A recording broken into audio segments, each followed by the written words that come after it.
The FA500. Right.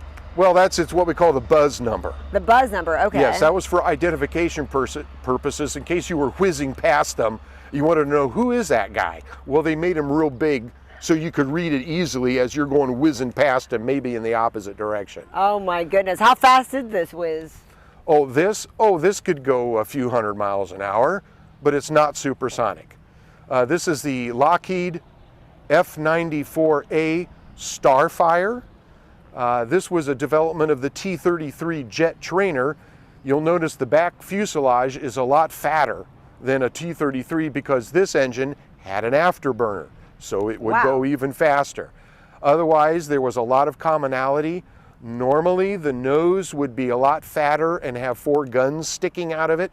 This one had a regular T-33 nose put on it because this was used for electronics research and development. So we don't have the normal radar-equipped nose on it, but it's part of the story. This wasn't doing intercept missions. It was used for electronic research. So we've just got a skinny old T-33 nose on it, but that's part of its story. So what year did this one come out? This was also from the 1950s.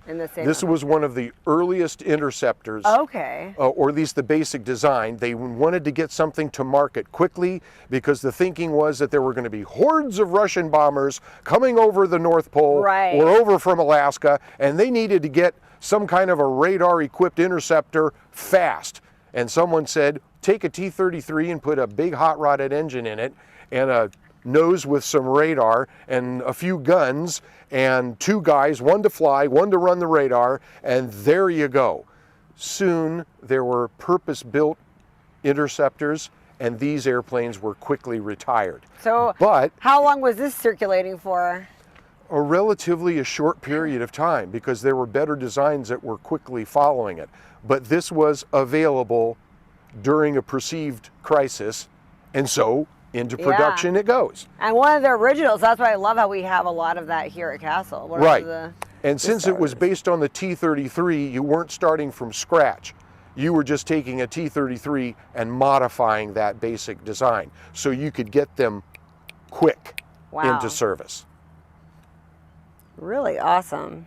Yep, we're glad to have it. So we have, of the F-80 Shooting Star family, we have an F-80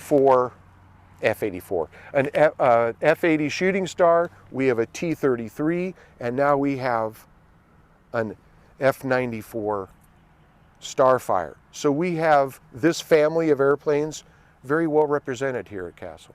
That's what I love about Castle Air Museum. We have everything here. Don't forget to like, subscribe, and come to Open Cockpit Day.